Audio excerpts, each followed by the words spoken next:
Before we begin, my name is Alan Altany. I was asked, in a sense, maybe I should give some background. My BA and MA degrees are in Catholic theology and have a PhD in religious studies. And I became a college professor, among many other kinds of jobs. College professor, and ended up teaching world religions a lot. Let's begin with a short prayer. In the name of the Father, and the Son, and the Holy Spirit. Amen. Lord of us all, guide us in our exploration of the religions of the world, of all those people who are longing for you in different ways.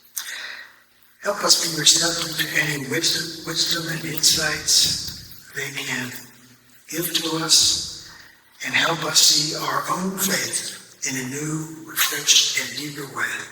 Amen. This is the Quran. This is the reason that I'm going to talk to you tonight about why Islam is not primarily a religion. What you have to kind of allow yourself to think is, at first sight, you might think, well, Islam, people assume Islam is a religion like Buddhism and Christianity and so on, with all those religious motivations and how to be, and the Quran is about how to be a good Muslim and how to pray to God and worship God and so on. It's not. It's been called a culture of conquest. It's a political ideology with religious aspects.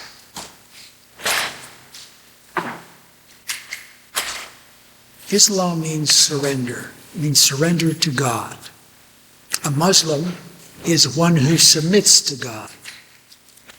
So what I think I'll do is start out with a few quotes to try to get you to understand that what I'm about to say is not new. It's just that we live in an age of immense self-deception, self-illusion, and fantasy thinking. People who say Islam is a religion of peace, George Bush said that right after 9/11 in New York City, are in a fantasy land. It's fantasy Islam. It's not the real thing. Everything I say tonight, it's my intention that it be provable, that I can provide evidence to you, mostly from Islamic sources. Islam has made no secret of what it is about. It's just that non-Muslims don't believe it. It's like it can't be true. Therefore, I'm just going to think of Islam as just like another religion. It's the very opposite of that. And what's going on in the Middle East, the war between Hamas and Israel, is not an aberration. It's not something done by a tiny minority of renegade radical Muslims. Islam, when there's a terrorist attack or a jihad, it's not the work of a tiny minority of violent extremists or terrorists. They are jihadis. Jihad is the theory of war, the doctrine of war in Islam. The word means to struggle, to strive. And all of Islam is to support, all Muslims are to support jihad in some way or other. And by jihad, Muslims through the ages have basically, and today, understood it to be violent jihad. Now there's other kinds of jihad as well, through financing, try to spread Islam through financing, through speaking, through writing, through migration. Mass migration into Western Europe is a form of jihad, because the goal is to spread Islam and eventually have Europe become a Muslim continent. And it's well on the way in Western Europe. If you follow much of what's happening in Europe, you'll see that those millions of Muslims have an effect. It's no accident that the rape of non-Muslim women has gone up drastically. because in the Muslim world, it's very dualistic. There are Muslims who are seen to be the superior group of people. It's chapter 3, verse 110 in the Quran. Chapters are called surahs. And the other non-Muslim is a nondescript word, so I'll use a word that Muslims would use, although they wouldn't talk about using it in front of non-Muslims. The word is kafir, K-A-F-I-R. It's a horrible, ugly word to use. It means dirty,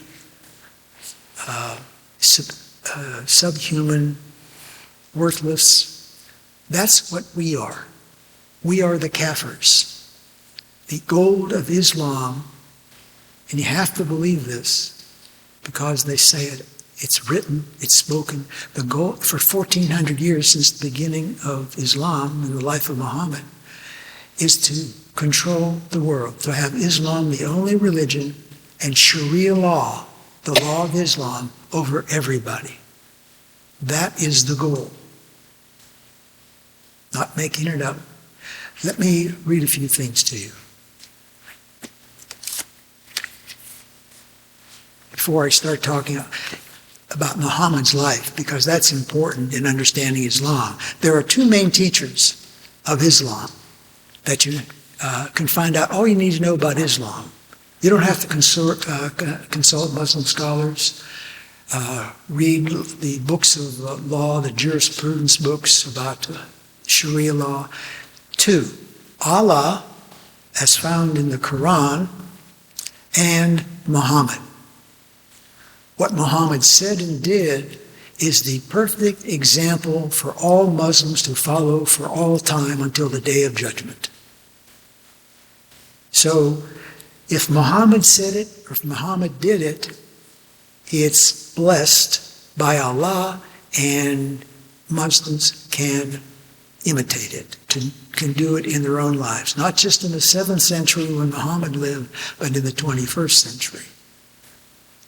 It'll become a little more understandable what I'm saying when I talk about Muhammad's life. This is what Muhammad said. There are three main texts in Islam. The Quran, another writing is called it's a large collection of writings called the Hadiths, Hadith. They are the traditions of Muhammad, what he said and did. They're short stories, brief stories, and there are thousands of them. The third writing is the Sirah, S-I-R-A, which is his biography. And it is largely about the battles he led or had his armies fight. Very thick book. So he fought or ordered fought a lot of battles and wars. In fact, shortly after his lifetime, the cradle of Christianity, North Africa and the Middle East, because in the 6th, 7th century, that was the heart of Christianity. It wasn't Europe yet. That was to come in the future. So the cradle of Christianity was quickly made a conquest by Islam. So today, you have the results of that conquest that happened in the 7th and 8th centuries, that those territories in North Africa and the Middle East are largely Islamic. By far, the only country with any kind of Christian population is Egypt, with about 10% or more of Coptic Christians who are under severe persecution all the time. So if you're a non-Muslim or kafir in a Muslim-majority country, your life is very different than you might expect. You are probably under constant harassment, persecution, and maybe much worse. Muhammad said this in one of the most authentic hadiths. In other words, Muslims deciding these go back to Muhammad himself. They are the most genuine, and this is one of them. I have been ordered to wage war against mankind until they accept that there is no God but Allah, and that they believe I am his prophet and accept all revelations spoken through me. Once jihad started during the lifetime of Muhammad, it is not to end until everything is under the domination of Islam. Only then will jihad, or the Islamic doctrine of war, end. In Islam, words have different meaning than they do for us. The word peace, what do you think of when you hear the word peace? No conflict. No conflict, the absence of strife and war and so on. That's not what peace means in Islam. Peace in Islam will not come until the world is under Islamic domination and all are under Sharia law. Then there will be peace, but not until. Islam is very patient. It can go for generations, centuries, in achieving its goals. It has wanted to conquer Europe since shortly after the time of Muhammad, just a few years after he died, when it went to Jerusalem. And it has come very, very close 2 times, in 732 and 1683. If it hadn't been for Christian armies defeating Muslim armies in those 2 years, one in France in 732, one near Vienna in 1683, Europe, probably, there would have been nothing to stop the Islamic armies, would have become Islamic, would have become Muslim. Hundreds of years ago. Think of the implications. Again, it almost happened in the 17th century. Europe would have become Muslim. What would North America and South America be today if explorers from Europe came westward? This country would be the United States of Islam. The goal of Islam is to one day have the flag of Islam fly over the Vatican and fly over the White House. Those would be major steps for Islam. Because after Europe becomes Muslim, as it looks like it's going to, at least Western Europe, Eastern Europe is resisting the mass Muslim migration and doesn't want it, in spite of the pressure from the European Union to take in endless numbers of Muslim refugees.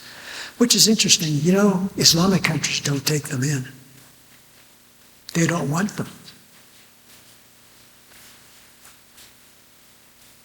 Maybe they know something that we don't about their own people. This is, let me read a few quotes to you. Don't expect to get the truth from the media, from academics, from professors, from administrators in colleges and universities, from politicians, even from, unfortunately, many religious leaders. Because they don't know. Islam is not that difficult to understand. The problem is the obstacles in our own minds. Our almost obsession to think of Islam as a religion. One of the great ironies of history, there is one religion in the world that is treated with kid gloves in a special way and protected. We even have a word for criticizing it, Islamophobia. Islamophobia is a great con job that was invented in the 1990s by the Muslim Brotherhood in the United States. The real hate crimes should be called Judeophobia. Every year, the FBI hate crimes, by far, the majority of them are against Jews. And this uptick, the great surge of anti-Semitism or Jew hatred going on right now around the world, is planted and is at the heart of what Islam teaches. Jew hatred in Islam began during the life of Muhammad. And I'll get to that. This is from the 17th century from a Christian Catholic saint who was also an archbishop.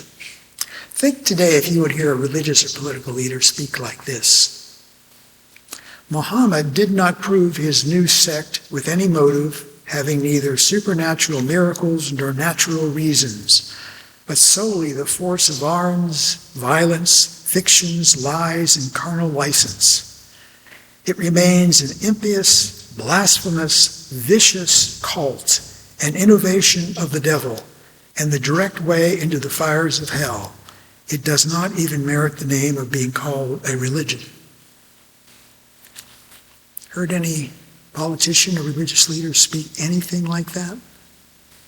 If one did today, the outcry by Muslims and by Kafir apologists for Muslims, for Islam. See, there are two problems. There are two groups of people that represent a problem that is making the Islamization of Europe and the Islamization of the United States more possible.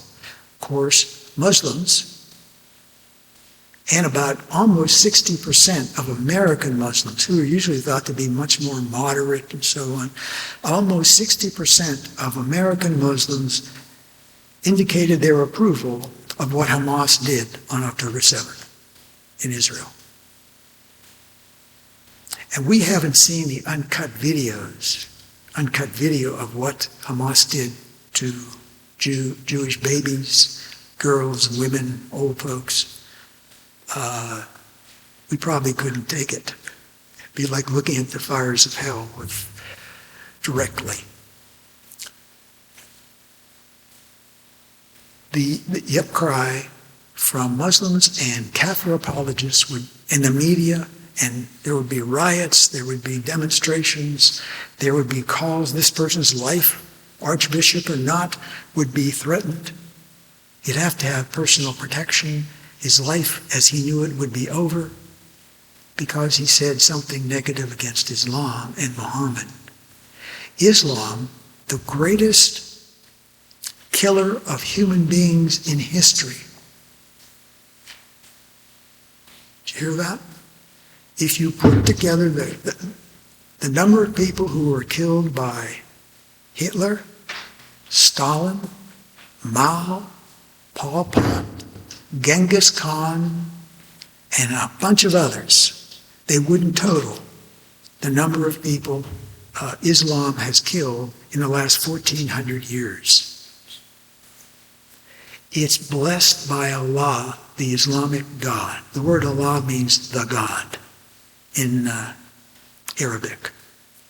So it's a general name for God. In the Shahada, the profession of faith for Islam, it goes like this. And if you want to become a Muslim, this is all you have to do. Recite this profession of faith called the Shahada with faith and devotion, and you become a Muslim. There is no God but Allah, and Muhammad is his prophet or messenger. That's all it takes. If you believe that, then you're a Muslim. If you're born into a family where the father is a Muslim, you're a Muslim. Until you reject it or deny it. Of course, that's a problem too, because under Sharia law, to try to leave Islam, the penalty is death. It'd be like saying, for Catholics, once you're a Catholic, that's it, you can't leave, or else we'll kill you. Or your family will kill you. It says in the Hadith, Muhammad says, he who changes his Islamic religion, kill him. You notice the word kill a lot I've been saying? The word kill, murder, slay, those kinds of words appear over 200 times in the Quran. They appear 0 times in the New Testament. There is violence associated with God, battles in the Old Testament, but there's 9 to 10 times more of it in the Quran. And there's another thing too. In the Old Testament, the violence is a one-time thing. It was only for that time and place. And maybe in the biblical text it was even exaggerated for symbolic purposes. But in Islam, battles that are fought become models for battles to fight at any time and all times. Muslims are still chanting. If you ever hear the chant in the news from some of these demonstrations, K-bar, K-bar, K-bar. That was a battle where Muslims killed many Jews during Muhammad's life in around 627 or 628 AD. Or Badr, the Battle of Badr, which was the first victory of Muhammad's Islamic armies. And so it became a special one. And Muslims remember it like it was yesterday, just like K-bar. And K-bar was the slaughter of Jews. So it wouldn't surprise me if a lot of those Hamas guys who went into Israel not only were saying Allahu Akbar, which means God is greater than your God, Allah is greater than your God. It's both a profession of faith and a victory cry, a war cry. And that's why suicide bombers and jihadis, when they attack, are constantly shouting, Allahu Akbar, Allahu Akbar. Hear it all the time, whether it's a group or an individual jihadi. This one is from another Catholic saint in the 19th century, St. John Bosco. In a short time, this religion, which favored every sort of licentiousness, allowed Muhammad to become the leader of a group of brigands. Along with them, he raided the countries of the East and conquered the people, not by indicating the truth, not by miracles or prophecy, but with one aim only, to raise his sword over the heads of the conquered, shouting, "Believe or die." The preferred method of killing, going back to Muhammad, was beheading. It's why Muslims today behead me. Allah makes the killing of kafirs a holy activity, a blessed activity. So if someone says, is the God of Islam the same God as the God of Judaism or the God of Christianity? Better not come up with a yes without thinking it through. The God of Islam is vastly different from the God of Christianity. Muhammad is about the total opposite of Jesus Christ as far as personality, actions, words, the way he lived life, what his goals were, what his hopes were for people. Absolutely the opposite. In 1991, there was a raid of a house, and they found a document, I think in Maryland. It's from the American branch of the Muslim Brotherhood. That is a worldwide group that supports groups like Hamas, CARE in the United States, the Council on American Islamic Relations, poses as a civil rights group for Muslims. It's a jihad support group for Hamas. It's an arm of Muslim Brotherhood and Hamas in the United States. In what they found was a 100-year plan that the Muslim Brotherhood had created for the Islamization of the United States, for the takeover of America and turning it into a Muslim country. Gave themselves 100 years, a century. As I said, very patient, doesn't have to happen today.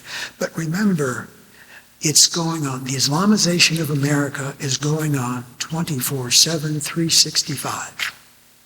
Whether we're aware of it or not, it is constantly happening. The number of Islamic organizations that have grown since 1990 to the present is exponential, from a few to thousands around the country. And we don't have an idea, the slightest idea about that, because we don't hear about it anywhere. We don't read about it anywhere. There are just some people who have looked into it and have found out there's something very bad going on here. There's something very dangerous for our children and our grandchildren and our great-grandchildren. Those of us older will probably get by without having to face the real consequences of it. Maybe even our children, but probably not our grandchildren and great-grandchildren and great-great-grandchildren. What kind of society do you want them to live in? An Islamic influenced or even dominated society, or one that has some traditional American values? This is what was contained in that 100-year statement. It's called the Explanatory Memorandum from 1991. The Ikhwan, which is another name for the Muslim Brotherhood, must understand that all their work in America is a kind of grand jihad in eliminating and destroying the Western civilization from within and sabotaging its miserable house by their hands and the hands of the believers, so that it is eliminated and God's religion is made victorious over all religions. So for this to happen, that would mean the end of Christianity in the United States, the end of Judaism, the end of Jews in the United States. Just as today, when you hear from those demonstrations that are celebrating Hamas and celebrating what happened last month, you might hear from the river to the sea, Palestine will be free. You know what that means? The river is the Jordan River, if you had a map, and Israel goes from the Jordan River towards the Mediterranean Sea. In order for Palestine to be free of Jews, that would mean the end of Israel, the end of the modern state of Israel. But there's also a problem. What about those 6 million or so Jews in Israel? What happens to them? Well, they must be eliminated, terminated, killed. Another Holocaust. In fact, Hitler, in cooperation with the Grand Mufti of Jerusalem, a Muslim religious figure who spent the World War II years in Nazi Germany, Hitler was and is a great favorite in the Middle East. His book, Mein Kampf, good reading. Someone who does statistics looked at the Quran and said there's more Jew hatred in the Quran than there is in Mein Kampf. So if you wonder why Muslims hate Jews, there are historical reasons, scriptural reasons, textual reasons, and it's no accident. It's not something that has to do with American foreign policy. In fact, it didn't take the modern state of Israel to come along to create Jew hatred. It existed 14 centuries ago in Islam. One more quote, and then we'll get to Islam itself. This is from a United States president. I won't tell you which one until. It's not Obama or Biden. It's not anybody even close in time to them. He poisoned the sources of human felicity. I think he's talking about Muhammad. He poisoned the sources of human felicity at the fountain by degrading the condition of the female sex and the allowance of polygamy. And he declared undistinguishing and exterminating war as part of his religion against all the rest of mankind. The essence of his doctrine was violence and lust, to exalt the brutal over the spiritual part of human nature. Early 19th century, President John Quincy Adams. You don't hear people talking like that today, even mildly criticizing Islam. As I said, it's a great irony of history. Islam, the perpetrator, is treated always as the victim. It portrays itself as a victim, and Kafir apologists go along with it. My plea to you, if each of us learn more about Islam, sometimes we can call it political Islam in its relationship to non-Muslims or Kafirs. If we find out more, and whenever we have an opportunity to say, no, no more appeasement of Islamic sensitivities and demands that Muslims say, we want this offends us, so take it out of, these books offend us, take them out of the school library or the public library. The time will come when that's what is, if it hasn't happened already, will be happening. Things like that. Demands for halal food, Muslim food like kosher, in the sense about what animals can be eaten, how they need to be raised, how they are to be killed, and so on. It's called halal, which means permitted. Islam doesn't have right or wrong, good and evil. It has what Allah permits, halal, and what Allah forbids, haram. Everything centers around the will of Allah. Allah is the sovereign, powerful, majestic, glorious ruler of everything and everyone, every second.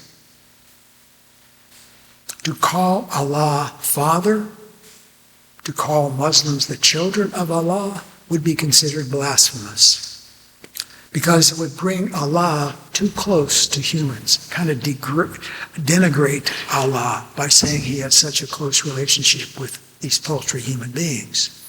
Of course, in Judaism and Christianity, as we've heard, God is called Father. The believers are called the children of God, or the Jews, the children of Israel, the children of God, the chosen people of God. Christians as children of God, but not in Islam. Muslims see themselves as servants and slaves of Allah. Their main thing is to be obedient to whatever he proclaims and demands of them, as found in the Quran. There's very little sense of having a personal, close, intimate, loving relationship between the believing Muslim, and Allah. That's very, very secondary. Don't hear very much about that. It's being obedient to the law. And even then, you don't know if you're going to Jahan or paradise, even if during your life your good deeds outweigh your bad deeds. Because since Allah is in control of everything, Allah could decide, even if you've lived this great life, nah, you're going to hell because it's my will. And that's that. Even Muhammad said he didn't know if he was going to paradise.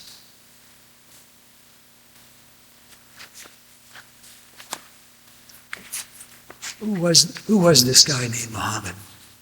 The word means highly praised, and I'll quickly give a sketch of his life. Born in 572, died in 632 AD, pretty much of an orphan after the age 6 or 7. He was discontent. He was born a pagan in Mecca, in Arabia, modern-day Saudi Arabia.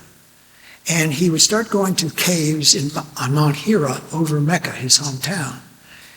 And he would pray or meditate or whatever he was doing. And it was there, in the Islamic story, that he started to receive revelations from God, from Allah. He thought he was either insane or being possessed by the devil. He wanted to kill himself, jump off the mountain. His wife, Khadija, he was 25, she was 40 when he married her, and she convinced him that he wasn't crazy, that it wasn't Satan, that he was a genuine prophet of Allah. And then began his preaching. He was a religious figure in Mecca. He did that preaching and trying to convince people to come and follow him for about 12 years in Mecca. He attracted about 100 to 150 followers. Not so many for 12 years of preaching. In 622, the people of Mecca sort of got really tired of Muhammad and his condemning their beliefs and putting their beliefs down, their religions down, because there were Jews and pagans in Mecca. So he had to leave. He took flight. It's known as the Hijra, Hijra, which means flight or migration. And it's the year 1 in the Islamic calendar. It is so important because it changed everything in Islam and will bring us to where we need to go tonight. He went to another city to the north called Yathrib. That name was changed to Medina, the city of the prophet. And he was selected to be the leader of the city. So he became a political leader, not just a religious leader, and became a military figure, a military leader, leading armies or having armies try to spread his message. Now it was spreading it not by preaching and teaching, spreading it by military conquest. Convert to Islam or die. Now, Christians and Jews were given kind of a special option. It wasn't just convert or die. That was for all the others. Christians or Jews could, if they didn't convert, they didn't necessarily have to be killed, because they could select this third option to be called what are called dhimmis, to live as semi-slaves in their own society. To have to pay a heavy tax annually and be humiliated on a daily basis, constantly reminded of their inferior status. They could practice their religion in sort of a way, but not all that freely. Even in small things. If you saw a Muslim coming down the street on the sidewalk, you would have to cross to the other side.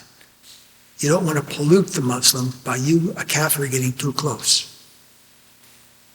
Islam is a supremacist group that comprises about 1.6 billion people. It's the second largest religion in the world, Christianity being the largest for now. There are those who think that by later this century, Islam in population will pass Christianity and become the largest religion in the world. Not because so many people are flocking to Islam to join because they love the teachings, but because of birth rate. While European and American families are not even having enough children to keep the population level, replacement level, Muslim families around the world tend to have many, many children. You do that for a number of generations, and the population sort of goes in the Islamic direction. So it may not be too many decades before Islam is the largest religion in the world, even though Christianity is growing, especially in Africa, but so is Islam. Christianity is kind of fading in Western Europe and in North America, but is very enthusiastically growing in Africa and Asia. So something drastic would have to happen to stop Islam from this rapid growth. Now, Muhammad, besides leading these battles for the rest of his life or having his armies fight on his behalf, was a man who was very sensitive to criticism. There was a couple poets, a married woman with children was one, a guy who's maybe almost 100 years old or so was another poet who wrote verse ridiculing Muhammad. He had been assassinated. If you ever wonder why Muslims are so thin-skinned about any criticism of any part of Islam, remember Muhammad. If he did it, if he felt it, it's what Muslims are not only allowed to do or think or feel, but almost have a mandate to, a responsibility to. he engaged first in robbery to get money for his jihad. And after assassinations, in the battles, he had many people killed. By the time of his death, in 632, he had only been in Medina when he turned into a political warrior for about 10 years before he died. But in those 10 years, all the Jews, all the Christians, all the pagans of Arabia were gone. They had either fled for their lives, converted to Islam under duress, or been killed. Killing Kafirs in Islam is a sacred act.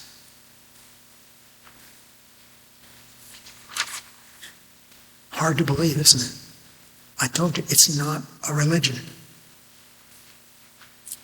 It's a political ideology, just like Marxism is a political ideology. And as a matter of fact, American Marxism, American Marxists that are springing up all over in the recent years, and Islam are buddies. They form what one guy called an unholy alliance. With the great irony that the Marxists or leftists don't understand.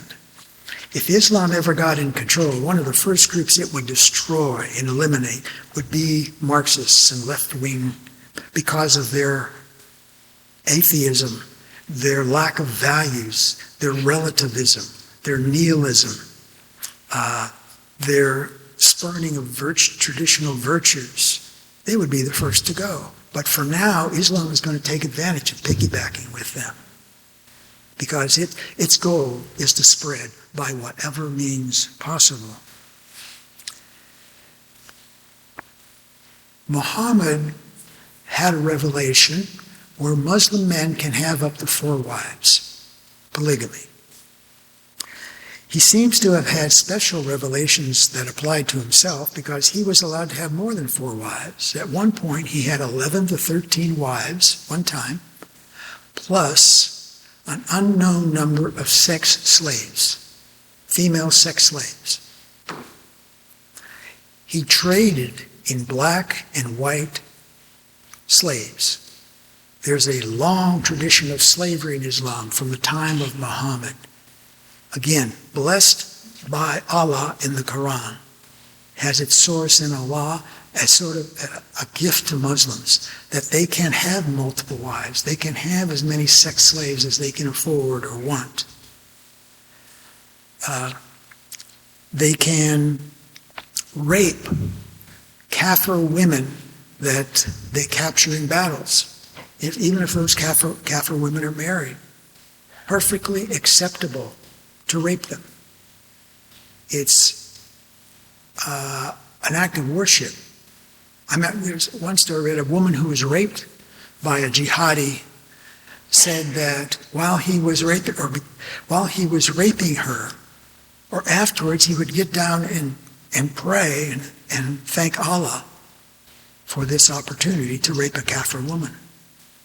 So those Hamas jihadis who were raping Jewish girls and women last month were doing what Moses and his companions did.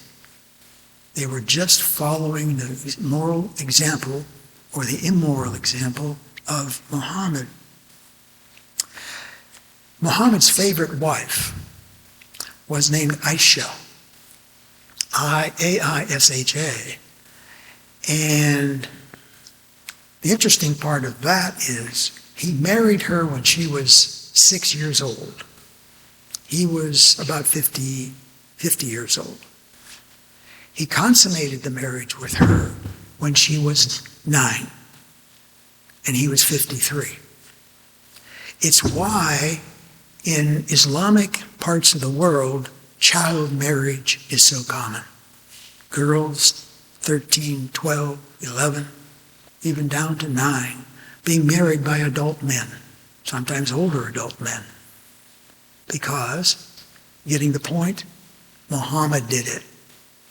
It was allowed by Allah for Muhammad to do, therefore it's allowed by Allah for all Muslim men to do.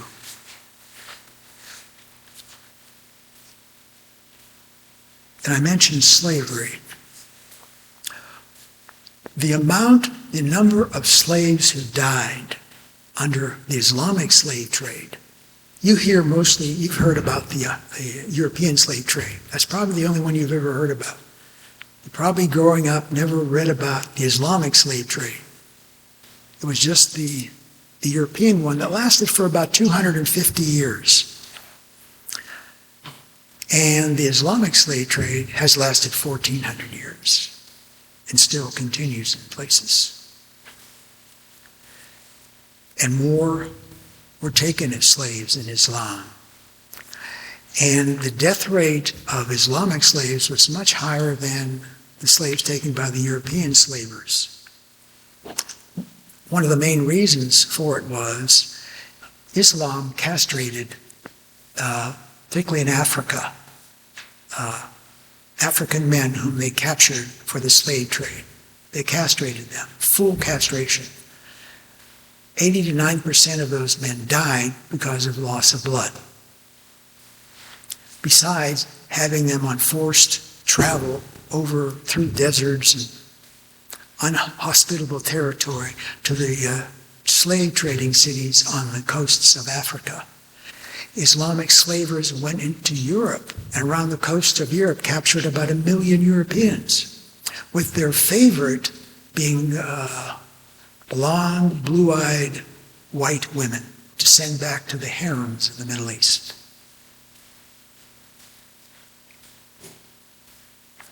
The Islamic slave trade, 2/3 of the slaves were women, because the main objective was sex with these women in harems. A rich Islamic leader could have hundreds and hundreds of girls and women in his harem. And they were kind of organized or looked after by eunuchs, these men who had been castrated. So there was a great value placed on not only the women, but upon eunuchs to run these harems. The European slave trade, it was the opposite. It was about 2/3 males, because they were taken as slaves to the New World primarily to work on plantations and do heavy labor. So there was different motivations for the slave trade, and which was made illegal in the 19th century in Europe, in the United States. It didn't end in the Islamic world well into the middle of the 20th century. And the only reason it officially ended in some places then was because the Western colonial powers like Britain and France and Belgium and Portugal forced the Islamic countries to give it up, to officially abandon slavery. There are a couple of countries that have not abandoned it. Mauritania and Sudan in Africa still allow officially slavery. Other Islamic countries can allow it under other disguises. And these are servants, these are household help and so on, when they're really a form of slavery. The Quran has conflicting passages. And I want to alert you to this, because you will hear people say, well, Islam is a very tolerant religion. It says so in the Quran. In chapter 2, verse 256, it says tolerance in religion. Chapter 109, or Surah 109, it talks about you have your religion, I have mine, kind of, can't we just get along? Those are in the Quran, and they're from Allah. They are all from when Muhammad was strictly a religious leader in Mecca. After he went to Medina and became a political warrior and military leader, the revelations changed dramatically. One verse from the Quran, it's called Verse of the Sword,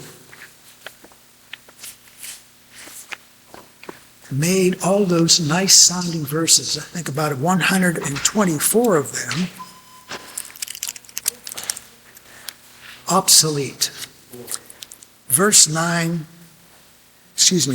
Chapter 9, verse 5 is called Verse of the Sword, and it goes like this.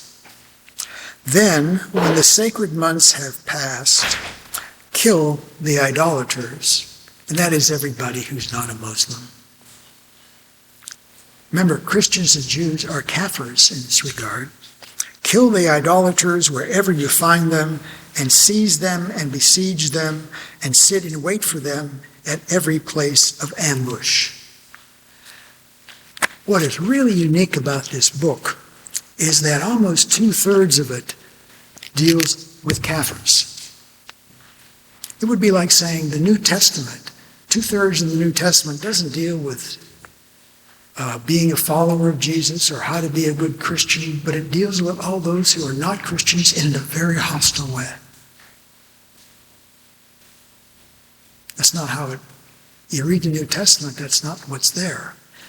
If you ever try to read this, I know that I mentioned trying to read this, it's a very difficult book to read because it's very contradictory, repetitious.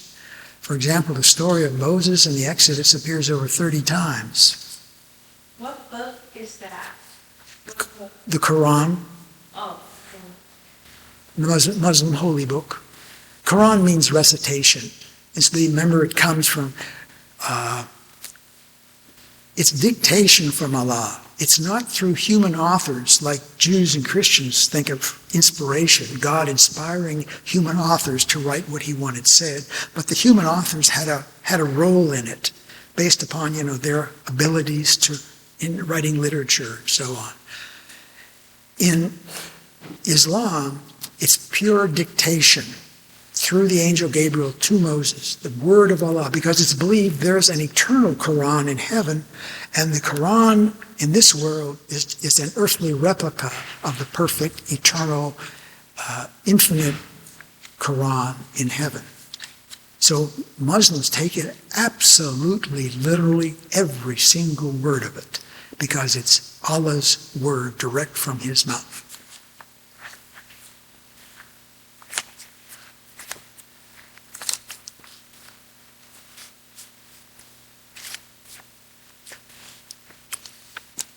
I talked about kafirs, and this is what can happen to kafirs. And remember, you're a kafir. And one of the ways, let me step aside here, one of the ways that we can stop the Islamization of the West and the Islamization of America is by education, by learning about political Islam. And by political Islam, I mean everything that deals with those who are non-Muslims is called political Islam. Now, Muslims can believe whatever they want about angels, how many angels there are, and whether predestination exists, and the nature of Allah. Those are religious ideas. And Muslims, like anybody else, are free to believe what they want in the United States. But when they start dealing with kafirs, that's called political Islam. And it's a hostile dealing because kafirs are inferior beings. This is what can happen to kafirs. And I won't say the chapter and verse now, but I have them if you're ever interested. Kafirs can be hated, mocked, punished, beheaded, confused, plotted against, terrorized, annihilated, killed, crucified, made war on, ignorant, evil, disgraced, cursed, stolen from, raped, and a Muslim is not to be the friend of a kafir. If anybody has a Muslim friend, what you have to keep in mind, just like in other religions, not all Muslims are following Islam to the full extent. The paradox is those whom we think are a tiny fringe of Islam, the jihadis, whether it's in the Middle East or wherever they are, we think though they're not an example of what Islam is really all about. they are an example of what it's all about.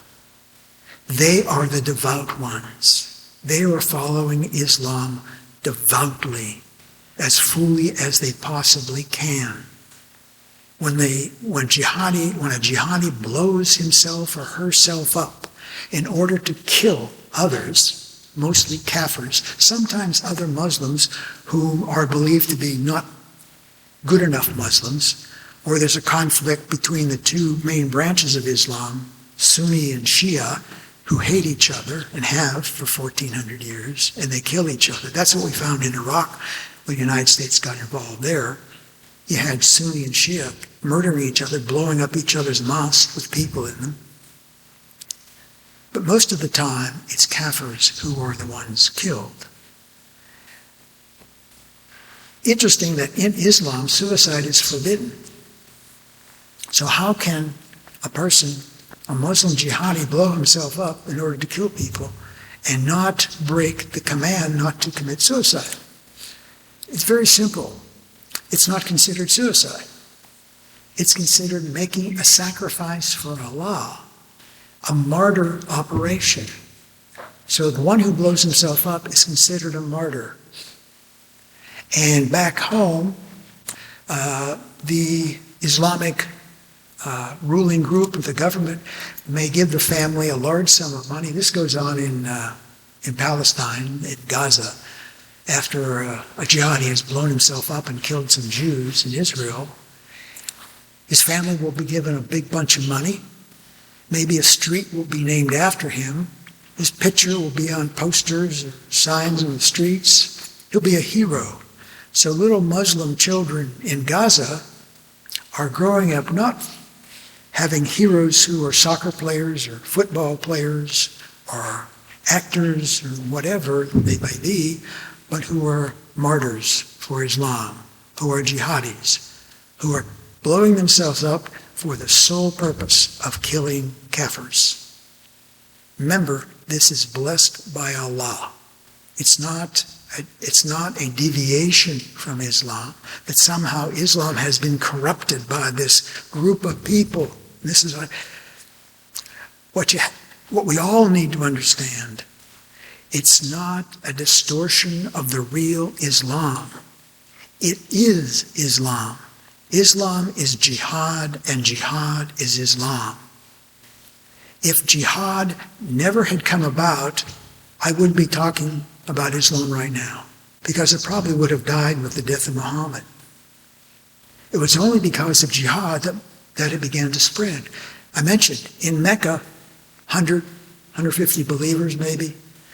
When he got to Medina and became this military leader and started conquering Jews and pagans in Arabia and forcing them to convert to Islam or die, Islam grew by tens of thousands very rapidly, so that by the time of his death in 632, there were no more. Everybody was a Muslim in Arabia.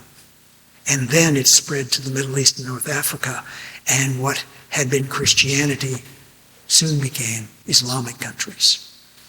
And to this day, if you ever wondered that, we're so used to having them be Islamic countries, you don't think of Egypt and Syria and Iraq being deeply Christian nations in the first 600-700 years of Christian history. But they were. But the Islamic conquest changed all that. Not all Muslims follow all of Islam. You might have Muslims who are very friendly with Kafirs, and they may be genuine in that. They may be their humanity overtakes what the Quran is telling them they should be doing. But remember, they're going against what their religion says if they take Kafirs as friends. It says 12 times in the Quran, Muslims are not to take Kafirs for their friends. They can pretend to do so, but in their hearts they harbor the hate for the Kafir, even though externally they're being so nice. So do you really ever know if it's genuine friendship or it's It's not. It's a very difficult situation. I remember one talk I gave about Islam, and one woman said, I have a Muslim friend, and he or she is really nice.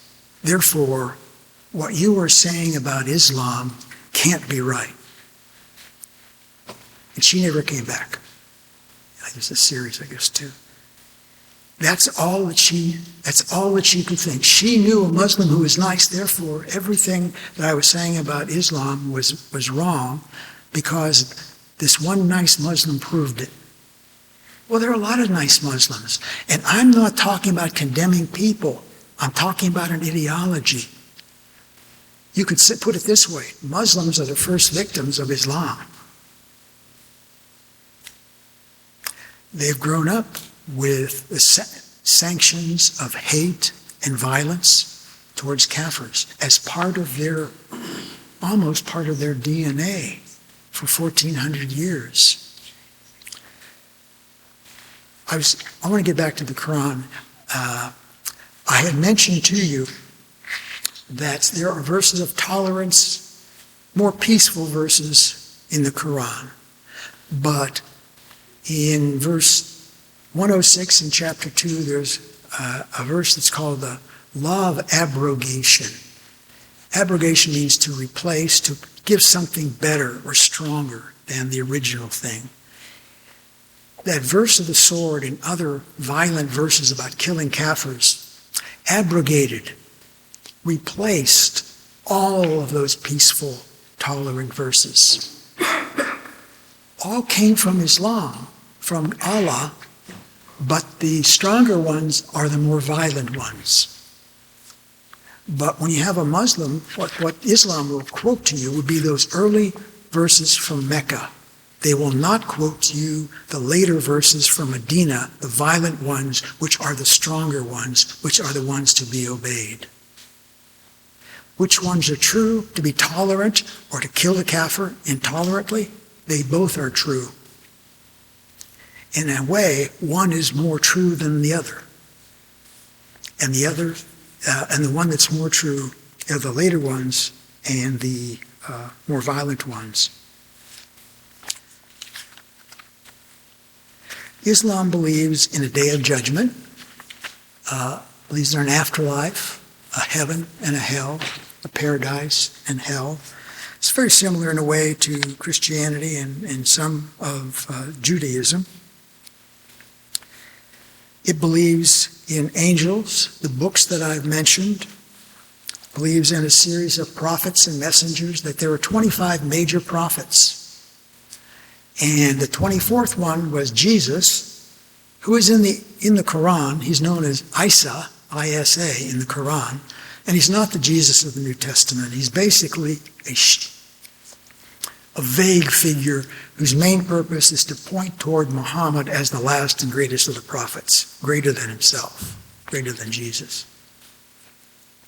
The day of judgment and the belief in predestination, that Allah is in charge of absolutely everything. So you can see how predestination would fit in.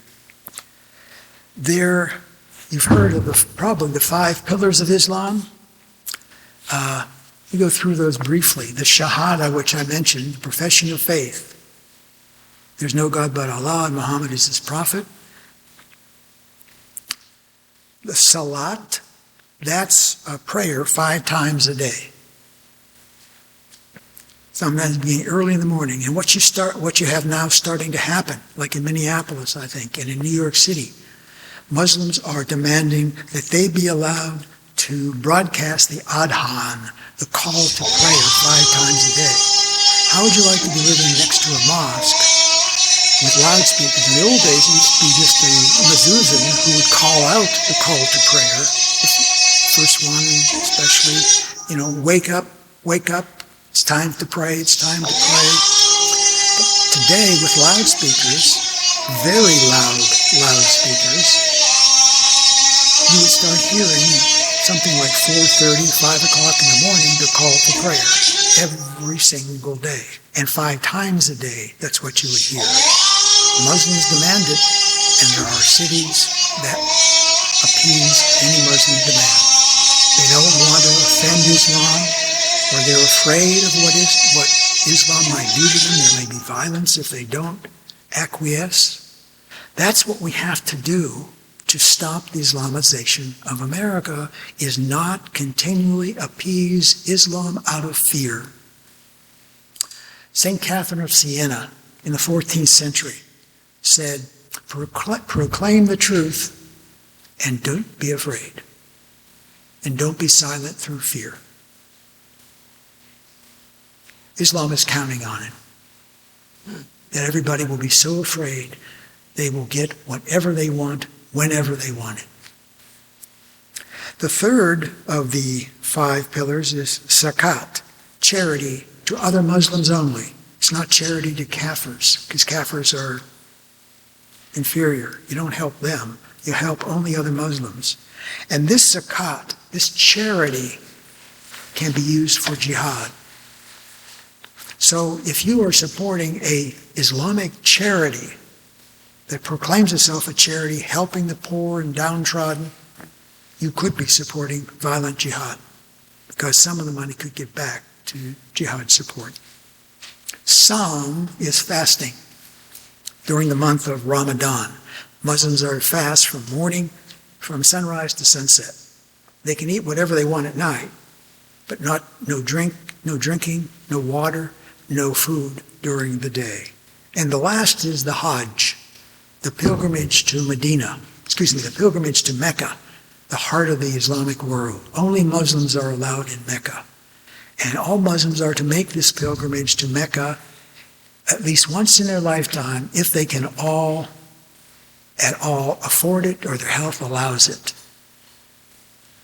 And that's one of the great scenes, actually, in the religious life of the world, is to see these millions of pilgrims in Mecca each year, all mostly wearing white gowns to symbolize their equality with each other, go walking around this black rectangular building called the Kaaba, which was understood to be built by Adam and then rebuilt by Abraham and his son. Which son? Talking about the Muslims.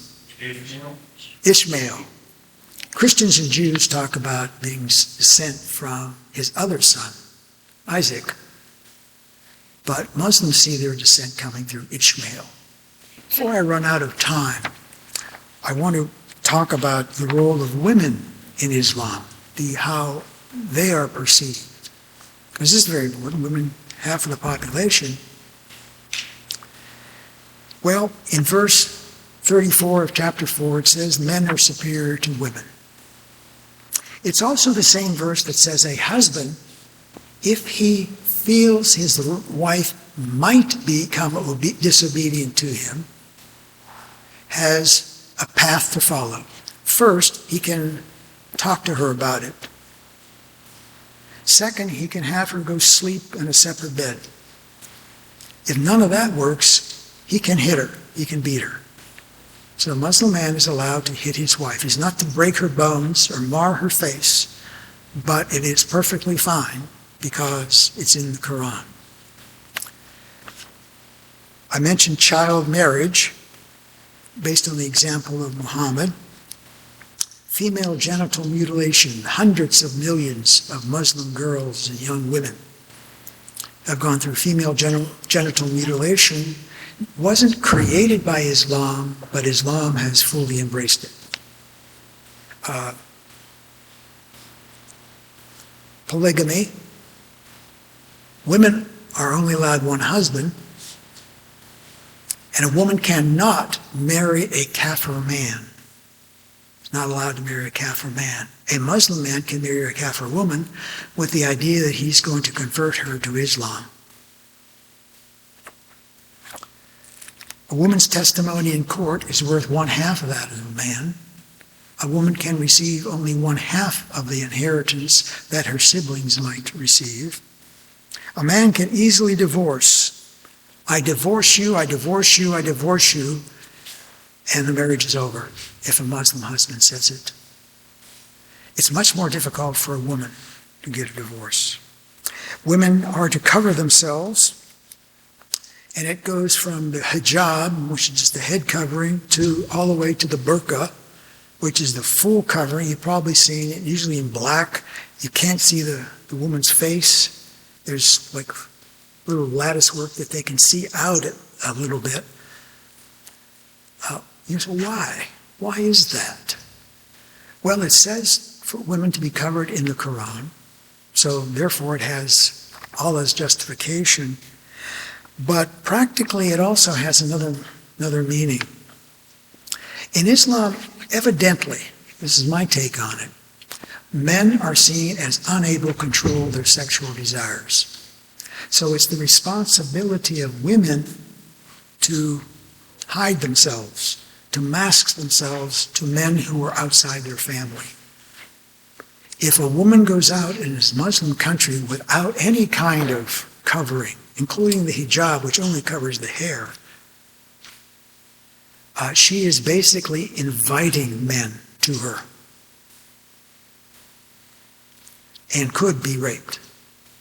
If she were raped, she would be a disgrace to her family, and they might kill her in honor killing. Honor killing wasn't invented by Islam, but 91% of the honor killings in the world are in Muslim families. An honor killing is where it's almost always a woman or girl does something that offends the honor of the family. Maybe is dating a kafir, or maybe has had sexual relations and she's not married. That has brought shame on the family. The father, the brothers, cousins could kill her and not be persecuted, not be prosecuted. Because after all, the women are basically the possessions of the men. And the woman essentially is to stay at home and take care of the children. A woman raped must have 4 male witnesses in court to attest that she was raped before any possibility of getting some justice. Even then, if she doesn't have 4 male witnesses and she brings charges against the rapist and he's acquitted, she can then be charged with immorality and be prosecuted because she had sexual relations with someone who wasn't her husband. Stoning is the punishment for idolatry, it is for idolatry, but also for adultery in Sharia law. Women, Muhammad said, are deficient in intelligence and religion. He also said that he had a dream or vision and that almost all the inhabitants of hell are women. Non-Muslim, kafir sex slaves can be owned by men. Temporary marriages is an interesting one, particularly in Shia Islam, and that's where a man is away from home and away from his wife or wives. So what he can do is hook up with a woman where he's at, but he can't have sex with her because she's not married. That would be wrong. So they arrange for a marriage that's supposed to last 1 to 3 days. He has sexual relations with her, then he divorces her. If you talk to other people about Islam, my suggestion is focus on the politics of Islam, not the religion. Because the first thing people will say, gee, this Islam is pretty violent stuff. Throughout history, you ever study Islamic history, and written mostly by Islamic historians and chroniclers, not by those who have some kind of negative view of Islam. We're talking about Islamic sources. So much of what I have said tonight would be compatible with almost all of it coming from Islamic sources. Talk about politics, not religion, because they can say, well, yeah, in the Old Testament there's violence, and they try to make a moral equivalent. There's violence in the Old Testament, so it's not so unusual there's violence in the Quran. They won't tell you there's about 10 times more in the Quran than in the Old Testament, and it's a one-timer in the Old Testament, where in the Quran it's the pattern for all time. That's why they're still remembering the Battle of Kabar against the Jews. And I just thought a few days ago, the number 800 came to my mind with jihad. In about 627 or 628, Muhammad and his wife Aisha, the one he married when she was 6 years old, spent the day watching his soldiers behead about 800 Jews. He said, where did this Jew hatred come from? When Muhammad was in Mecca, earlier in his life, he thought he was a prophet in the line of the Jewish prophets, the Hebrew prophets, and that the Jews would believe him, that he was a prophet, and accept him and follow him. Well, the Jews of Mecca didn't go that way. They ridiculed him. They thought he was a false prophet. They rejected him. He went from looking, in a sense, favorably upon the Jews, wanting them to convert to him, to suddenly having great hostility to them and wanting to eradicate them. So what you saw on October 7th has its origins in the life of Muhammad. He was the great Jew hater of all time. He set it in motion. And that's why anti-Semitism has arisen so much in Europe, because you have millions and millions of Muslims who have come into Europe and they have brought their Jew hatred with them. It's an integral part of Islam. Don't speak about people. Don't speak about Muslims as if you're condemning a whole group of people. Focus on ideas and ideology. Don't just give your opinion. I think this, I feel that. Only present factual information that you can support with evidence. Evidence-based thinking. So if somebody asked something, anything I said, if there was a Muslim here tonight and said, well, you said this, and that's not right, I want to be able to say, well, let's look at the Hadith, or let's look at the Quran, at this verse, and let's see. I want to be able to provide evidence, or some kind of event in Islamic history. And don't be emotional. Stay calm.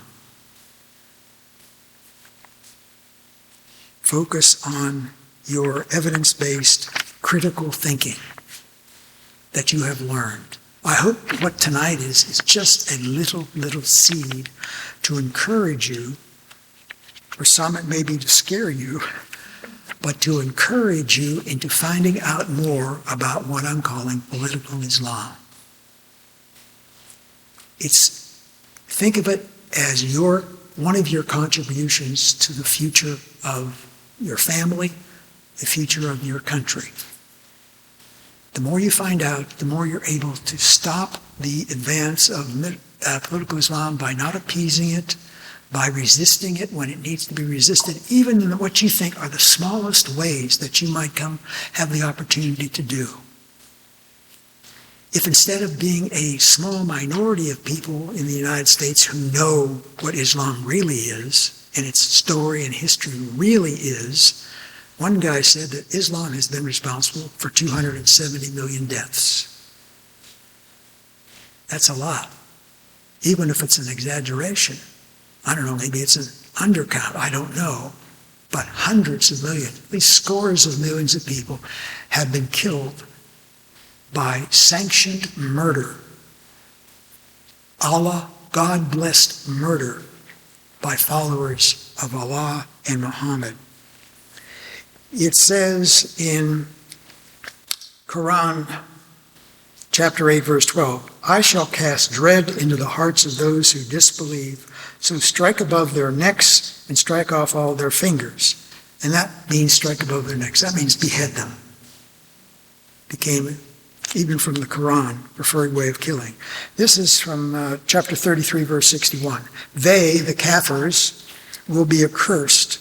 Wherever they are found, they will be seized and murdered. A horrible murdering. As we need to conclude, let me mention several things as to, well, what now? You can email me at any time.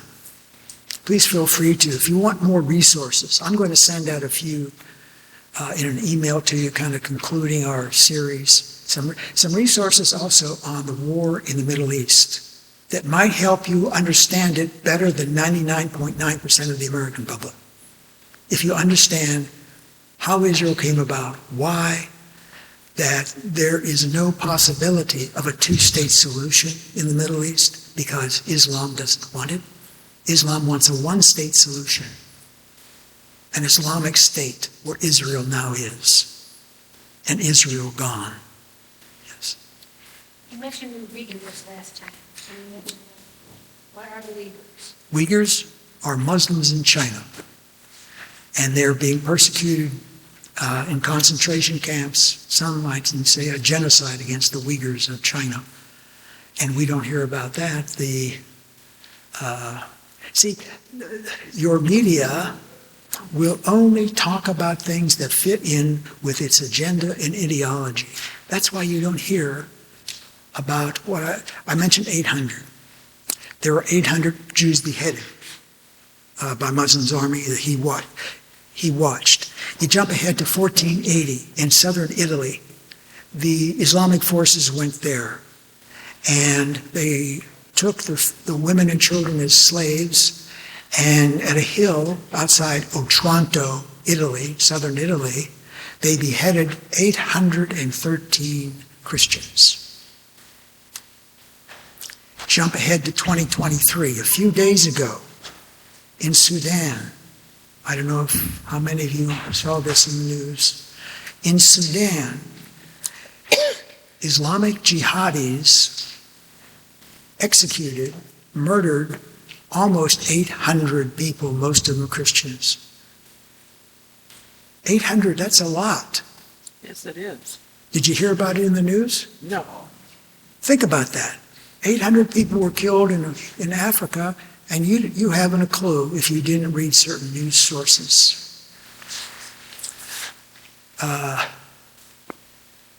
Okay, let me conclude with this. How did you hear about it? There are sources for information that are not not appeasing Islam, that tell the truth. I did see it online. You did? I did. That tell the truth.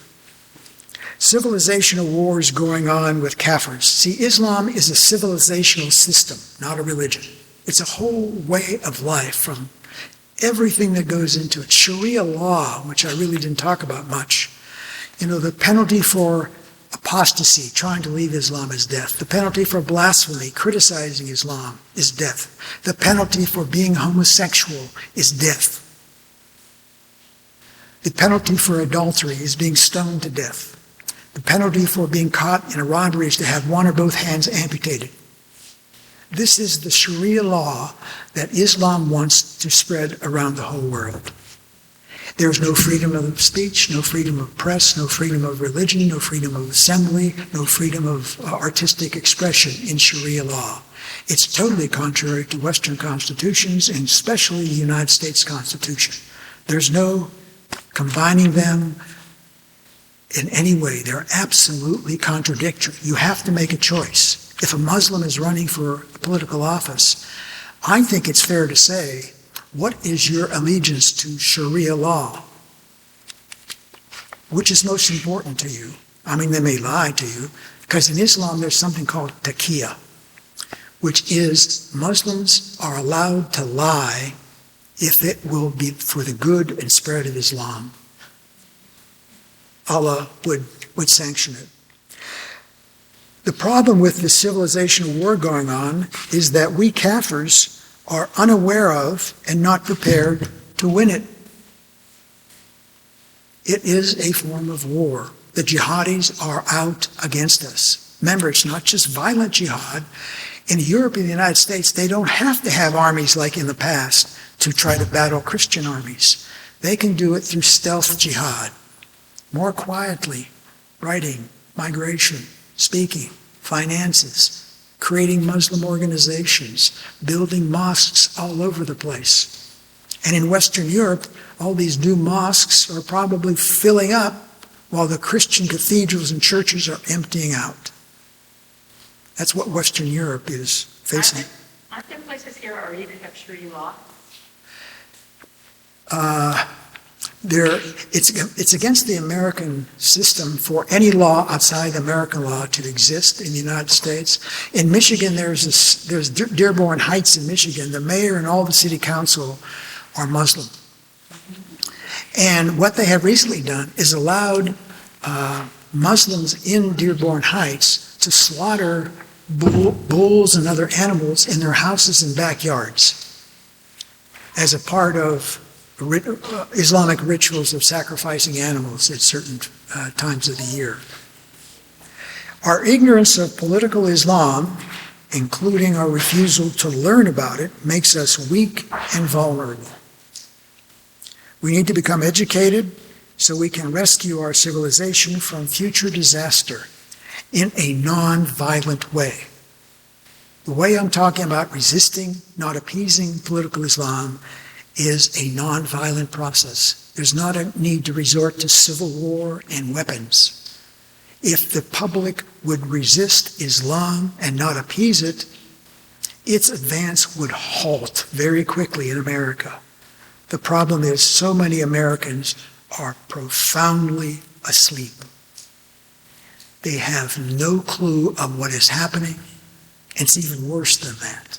They are thinking the opposite of what the truth is. Saint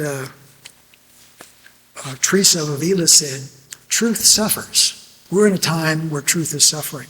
But she said, truth suffers, but never dies. So we need to hold on to that hope. We have two enemies, political Islam and Kafir apologists for political Islam. I'm embarrassed to say one of the havens for Kafir apologists are academic locations, academia, professors like myself. Well, not like myself. Because if I were still at a university,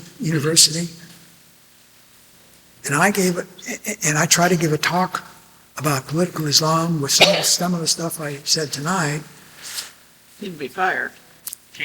if they knew it was coming, that I was going to criticize Islam, there would be crowds or riots, and they would blockade the hall, wouldn't allow me to speak, shout me down, because one of the last places you can have free speech anymore in America are universities and colleges.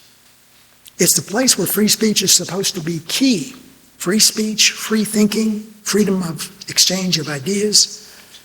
But it has become, because of the takeover of the whole education system by these American Marxists, disguised as professors and administrators and media types and entertainment types, have started this before kindergarten, grade school, middle school, high school, college. They're not teaching, they're indoctrinating. I started an education fund for my first grandchild, who was 1 year old. And the reason I did that was not for his college in 18 years, but I don't want him to step foot into an American state or public school. To me, it's a place of great darkness. I want him to go to a private school, and in our case, hopefully a good Catholic school. And so I thought this will be a place where family members and others can contribute to prevent him from ever being exposed to that kind of evil and darkness. Did scores of millions of people killed by political Islam over 14 centuries die in vain if we do nothing? And lastly, don't be dhimmi-minded. Don't be those who appease Islam because it demands this, it wants that, it claims victimhood for whatever, because it will always and everywhere claim victimhood. You can count on it. It's a pattern. The pattern of Islam has worked for 14 centuries. Jihad, the rule over dhimmis, enslavement of peoples. Gradually, people get so tired of living as semi-slaves, there's one way they can overcome it, convert to Islam. And so over generations, a Christian population slowly and inexorably becomes Islamic. So the pattern has worked for 14 centuries. Why should Islam change now? It's been highly successful. Learn its doctrine and history, and we Kafirs can non-violently stop the advance of political Islam in our civilization. And as where I started, the goal of political Islam is to subordinate all peoples, inch by inch, step by step, culture by culture, country by country, continent by continent, including you and me, under Sharia law. Believe it. It sounds ominous, but you have to tell the truth before people will start waking up about what is going on. I'm not a hater, a bigot, a Islamophobe, a racist. Those are the things that people who say the truth about political Islam are called, and they're dismissed because of it. Telling the truth today is a revolutionary act.